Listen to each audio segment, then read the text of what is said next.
Hi అండి, అందరికీ నమస్తే. వెల్కమ్ టు తాలింపు కిచెన్. ఈరోజు రెసిపీ వచ్చేసి మామిడికాయ పులిహార అండి. ఇది ప్రసాదాలకి చాలా బాగుంటుంది. దీని ప్రాసెస్ చూద్దాము. ముందుగా 2 చిన్న మామిడికాయలు కోరి పెట్టుకున్నానండి.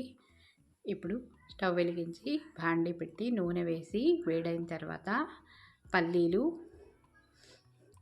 మినపగుళ్ళు, ఆవాలు, పచ్చిశనగపప్పు వేసుకోవాలండి. 1 by 1 వేసుకొని బాగా వేయించుకోవాలి.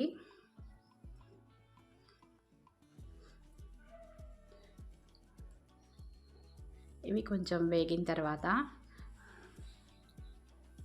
కొంచెం జీలకర్ర, ఎండుమిరపకాయలు, పచ్చిమిరపకాయలు వేసుకొని బాగా కలుపుకొని వేయించుకోవాలి.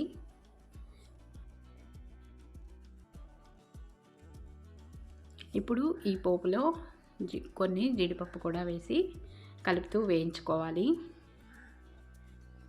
పోపు మాడనివ్వకూడదండి, అదంతా సమానంగా కలుపుతూ బాగా వేయించుకోవాలి.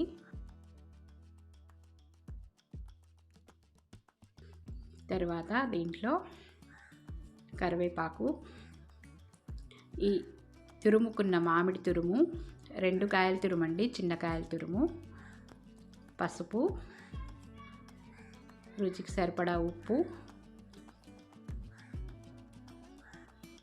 వేసి అదంతా కలుపుతూ వేయించుకోవాలి.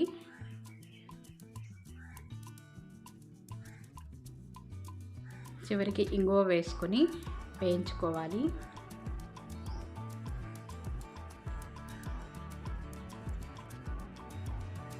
ఈ పోపంతా బాగా వేగిన తర్వాత ముందుగా పొడిగా వండుకున్న అన్నం చల్లార పెట్టుకున్న తర్వాత దాంట్లో ఈ పోపు వేసి కలుపుకోవాలండి. అంతేనండి, మామిడికాయ పులిహార రెడీ. ఈ వీడియో కనుక నచ్చినట్లయితే సబ్స్క్రైబ్ చేయండి, లైక్ చేయండి, షేర్ చేయండి. ఈ వీడియో స్కిప్ చేయకుండా చూడండి. Thanks for watching.